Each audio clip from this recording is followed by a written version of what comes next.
Comencemos con una introducción a la arquitectura de von Neumann.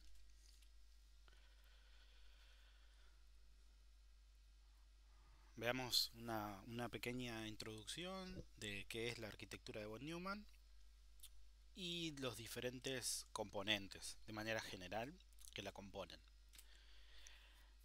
Esta arquitectura fue propuesta por el matemático John von Neumann para la construcción de la computadora EDVAC en el año 1945. Por eso le decía en la primera clase que tuvimos, que les presentaba el cronograma del semestre, que es los dispositivos que estamos acostumbrados a utilizar últimamente, dentro de su modelo de diseño, están basados en la arquitectura de von Neumann. Por eso partimos entendiendo los conceptos generales de esta arquitectura para después analizar un caso práctico, como lo es el, el de Intel, específicamente el 8086 que vamos a ver en el curso. Todo lo que vamos a ver sobre esta arquitectura en los dispositivos actuales, sea celular, tablet, notebook, se está, existen esos conceptos. El objetivo fundamental que plantea von Neumann es la de dividir una operación compleja en una secuencia ordenada de operaciones simples. Esta es una técnica que se conoce divide y vencerás, en donde se toma una operación compleja y se la divide en muchas operaciones más simples que son más sencillas de resolver.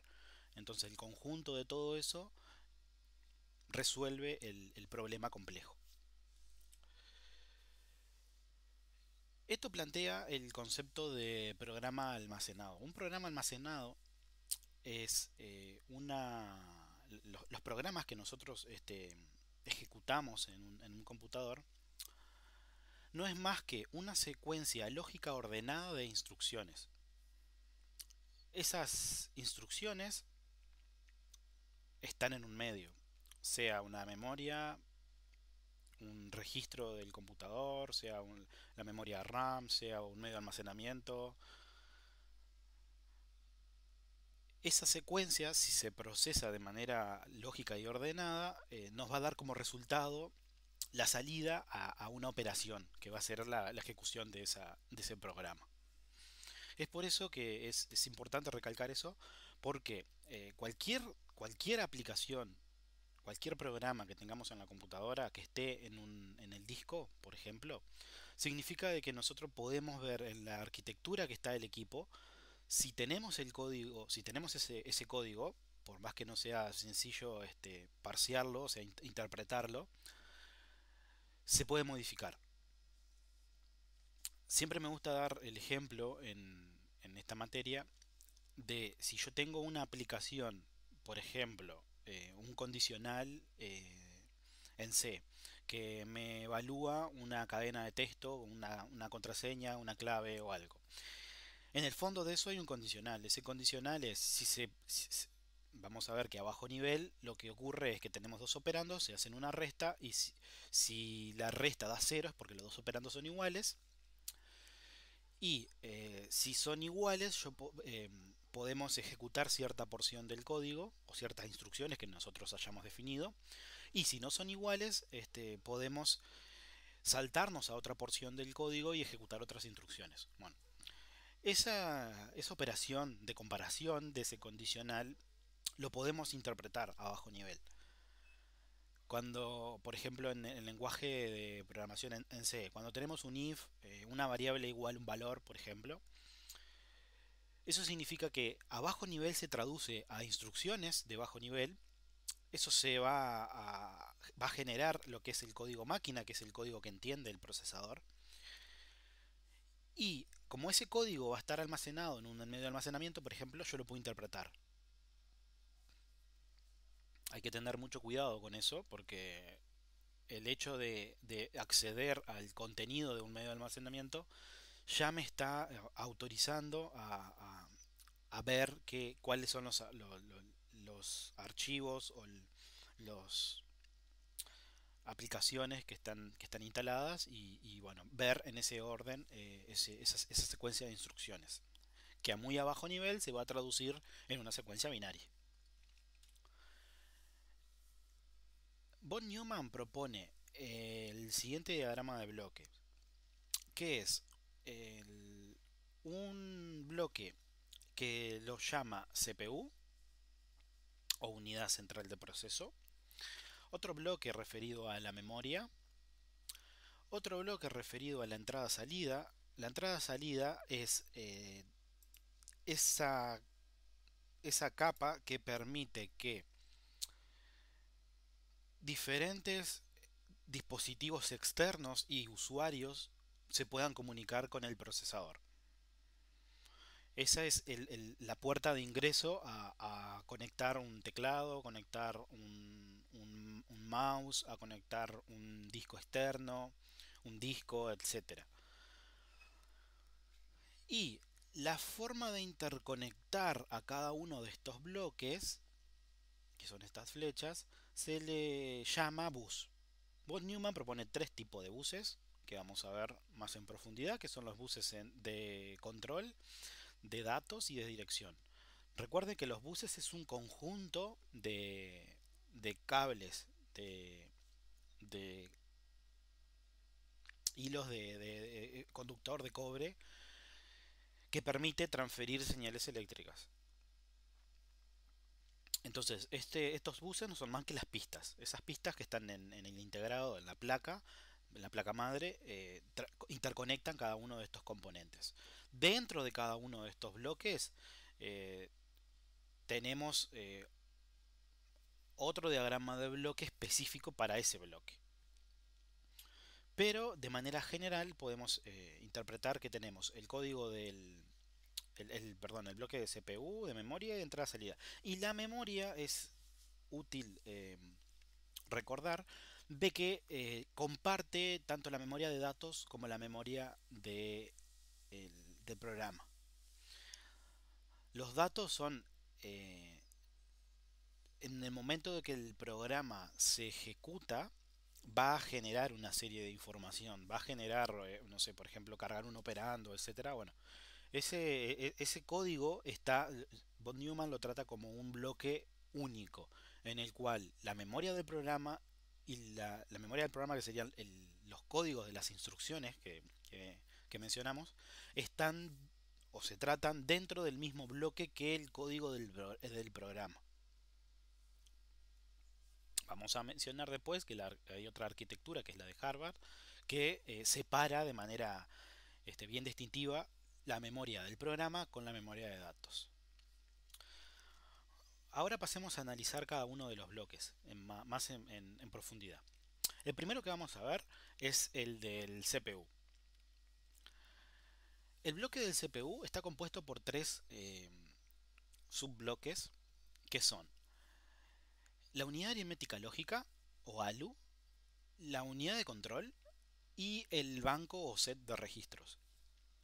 ¿Qué hace la CPU? Es la que se encarga de ejecutar las instrucciones.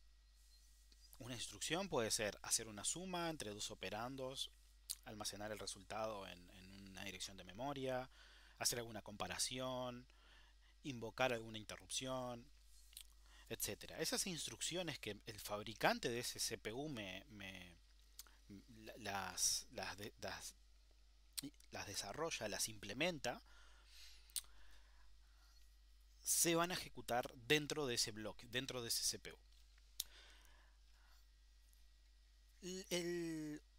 Un componente de la CPU, que es la unidad aritmética lógica, como su nombre lo indica, es un circuito combinatorio y lógico que hace operaciones básicas, aritméticas y lógicas. ¿Qué operaciones? Bueno, eso va en función de qué instrucciones me dé el CPU.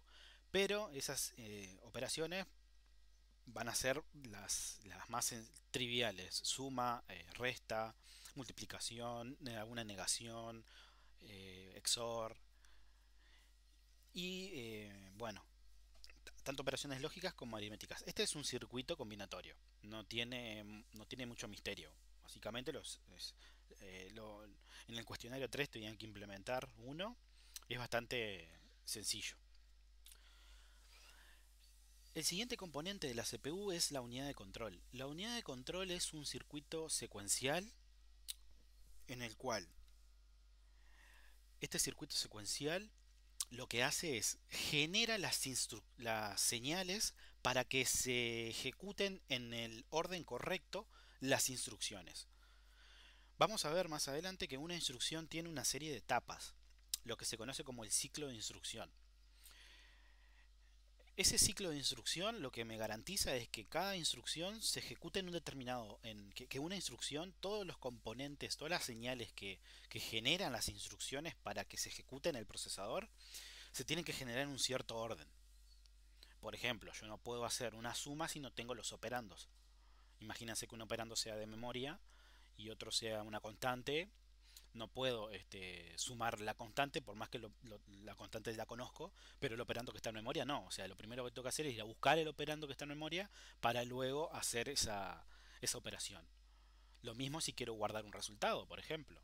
No puedo guardar el resultado si todavía no hice la operación.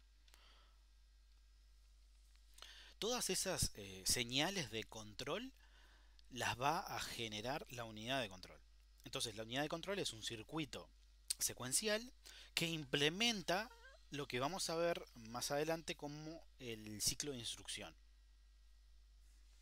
Recuerden, unidad aritmética lógica, un circuito combinatorio, unidad de control, un circuito secuencial. El siguiente componente es esta etapa de memoria, por así decirlo, son el set o conjunto de registros. Recuerden que, como mencionamos cuando vimos memorias RAM, un registro es una memoria que solamente almacena un único objeto. Dentro del CPU existen un conjunto de esos registros. Esos registros, después vamos a ver, el fabricante por lo general lo numera, le da un nombre para que se puedan identificar.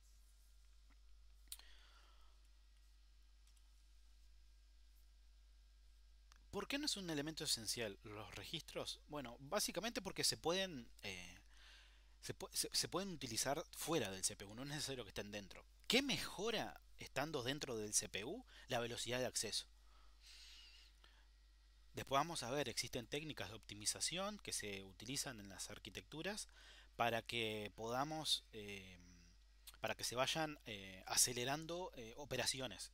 Por ejemplo, en el ciclo de instrucción, acelerando etapas. Entonces, esas etapas yo puedo implementarlas, puedo generar una optimización si ya me voy anticipando de las operaciones que voy a querer realizar. Por ejemplo, si yo en una instrucción yo tengo una suma, bueno, en el siguiente instante de tiempo, después de que interprete la operación, ya voy a querer obtener los operandos. Entonces, ya al momento de interpretar que es una suma, puedo ya empezar a buscar los siguientes operandos. Y así con cada instrucción. ¿Qué se caracteriza o cómo se caracteriza una arquitectura de von Neumann? Si tomamos una arquitectura en la actualidad, por lo general eh, las arquitecturas se caracterizan en función de su set de instrucciones. Esto es, cuántas cantidad de operaciones implementa esa arquitectura, ese procesador. ¿Qué tantas instrucciones? Si tengo pocas o muchas. Otra forma es el formato de instrucción que tiene. Si tiene un formato de instrucción fijo, un formato variable. Si es de tamaño variable la instrucción o si es fija. Si tengo que implementar un circuito decodificador para esa instrucción. O solamente si tomo los bits más significativos ya puedo interpretar a las instrucciones.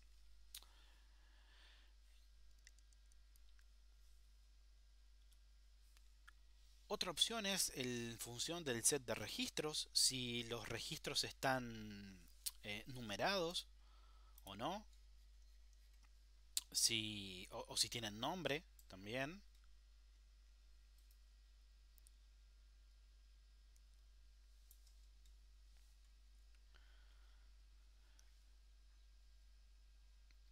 Así también como cuánta cantidad tengo de registros, si se pueden utilizar para todas las operaciones o tengo algunos registros reservados.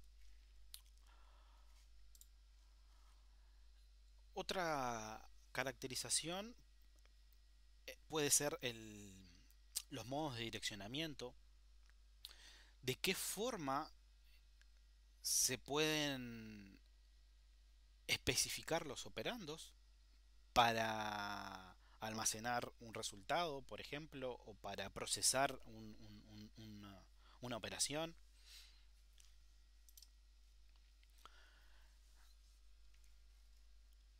¿De qué forma se van a comunicar los diferentes dispositivos o periféricos con la arquitectura, con el CPU?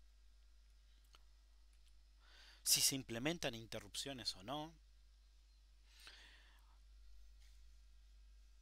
Todas estas características pueden especificar una arquitectura de von Neumann. En principio, eh, la caracterización del set de instrucciones, existen dos tipos de arquitectura. Existen dos grandes grupos, que son la CISC, que son eh, unas arquitecturas cuyo set de instrucciones son complejos. O sea, ¿qué significa complejos? Que tenga operaciones complejas, como por ejemplo buscar un carácter en una cadena de texto, hacer multiplicaciones, hacer ordenar, por ejemplo, en un array elementos.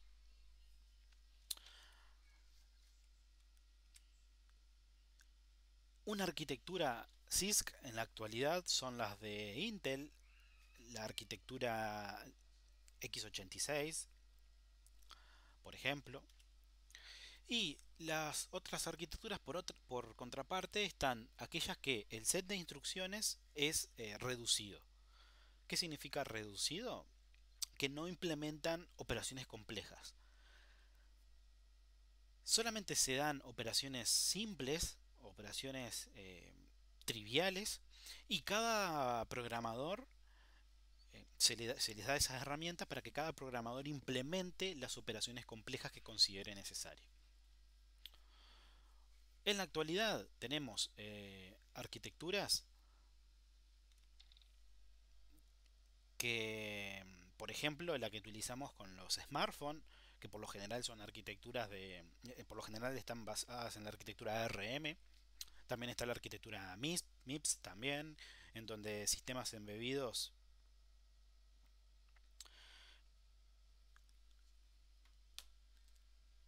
la suelen utilizar mucho.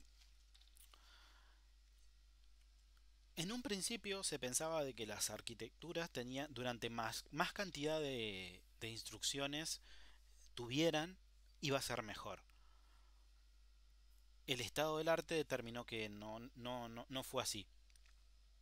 Por eso los celulares, las arquitecturas de los celulares son del tipo RISC, y como sabremos, no, a nivel de potencia no tienen nada que envidiar a una computadora del tipo CISC, por ejemplo. Otra forma es el formato de instrucción. El formato de instrucción lo que determina es cómo se codifican cada una de las instrucciones. Recuerden que un procesador entiende un lenguaje binario. Entonces, por ejemplo, si yo tengo un procesador, las instrucciones van a tener un tamaño de palabra, que por lo general van a ser de 8, 16, 32, 64, 128 bits. Entonces, esa palabra, ¿cómo se interpreta? Eso es lo que se define en el formato de instrucción. Este formato puede ser del tipo, puede tener largo fijo, que es el que se utiliza en las arquitecturas RISC, o puede tener largo variable, que es el que se utiliza en la arquitectura CISC. De esta forma,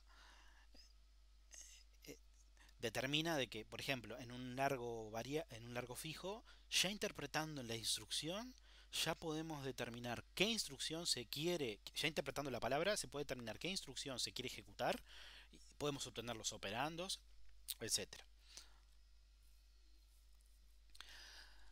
Dentro de la arquitectura de von Neumann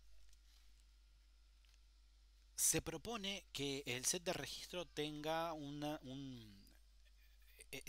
determinados nombres, que van a ser el registro acumulador, que es para guardar temporalmente un resultado, por ejemplo, el registro contador, utilizado solamente para contar, un registro de índice, cuando tengo que hacer operaciones de memoria, por ejemplo, y esos propuestos por von Neumann fueron los que sentaron la base para que Intel en su CPU 8080, que era un CPU de 8 bits, los nombrara de la siguiente forma: acumulador como con el nombre A, base con B y contador con C y datos con D.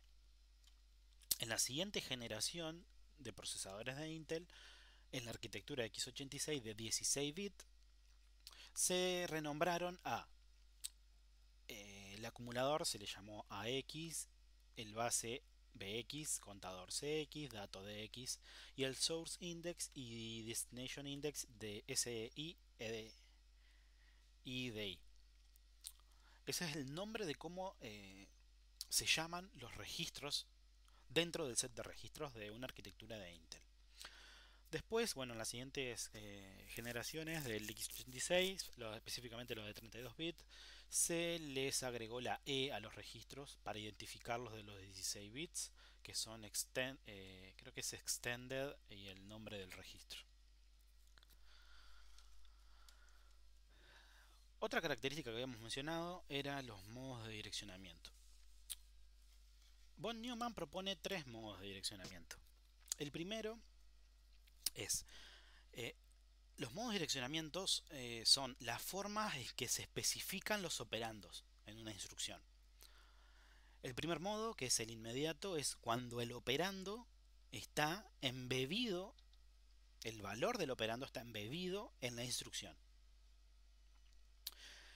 Por lo general utilizado cuando en una instrucción tengo una constante. Entonces, determinando la posición en donde está ese operando, ya podemos obtener el valor de ese operando. Otro modo es el directo. El directo es la dirección a donde va a estar el operando. Existen dos formas de especificar esa dirección: directo a registro y directo a memoria. Directo a registro es el valor del operando va a estar especificado en un registro, o el valor del operando va a estar especificado en una dirección de memoria. Entonces, cuando interpreto la instrucción, lo que voy a ver no va a ser la constante del operando, el valor del operando, sino que lo que voy a ver que en el operando voy a obtener el identificador del registro en donde va a estar funcionando, en donde va a estar ubicado la constante, o la dirección de memoria donde va a estar ubicado la constante. Y como tercer modo, que es el indirecto, esto es como si fuera un puntero a dónde ir a buscar la dirección a donde va a estar el operando. Existen dos también, que son indirecto a registro e indirecto a memoria. Y esto es, en la instrucción lo que voy a encontrar va a ser la dirección del registro o la dirección de memoria a donde voy a tener que ir a buscar para determinar cuál va a ser el registro o la dirección de memoria en donde va a estar el operando. Entonces esto es como si en la instrucción tuviéramos un puntero a donde va a estar la dirección que va a almacenar el operando.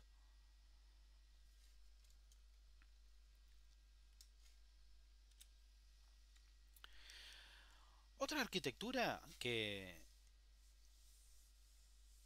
existe es la arquitectura de Harvard. La arquitectura de Harvard se diferencia con la arquitectura de von Neumann porque los operandos, perdón, la memoria se va a dividir en dos partes, bien diferenciadas. Uno va a ser un bloque que se va a encargar de la memoria de los programas, o sea, acá van a estar las instrucciones de todos los programas que se vayan a ejecutar, todas esas secuencias lógicas ordenadas que habíamos mencionado. Y en otro bloque se va a tratar los datos que se vayan generando o consumiendo en esos programas. Entonces, como podemos ver, está en diferente bloque, con lo que esto significa que un programa, por ejemplo, no podría o se implementa para que no ocurra que un programa no pueda acceder a los datos de otro programa. Entonces tengo un mejor control sobre la información. Bien, y esta fue una pequeña introducción a la arquitectura de von Neumann. Seguimos especificando, analizando cada uno de los bloques de la arquitectura de von Neumann. El siguiente teórico es sobre la CPU. Vamos a estar trabajando sobre la CPU, sobre la unidad de control específicamente, cómo es que ese circuito secuencial funciona, cómo, cómo implementarlo, qué tipos hay de unidades de control y cómo generar un formato de instrucción. A partir de eso vamos a comenzar a desarrollar nuestras primeras arquitecturas, que son implementar en papel, en secuencia binaria, pequeños programas que hagan diferentes operaciones de manera muy sencilla.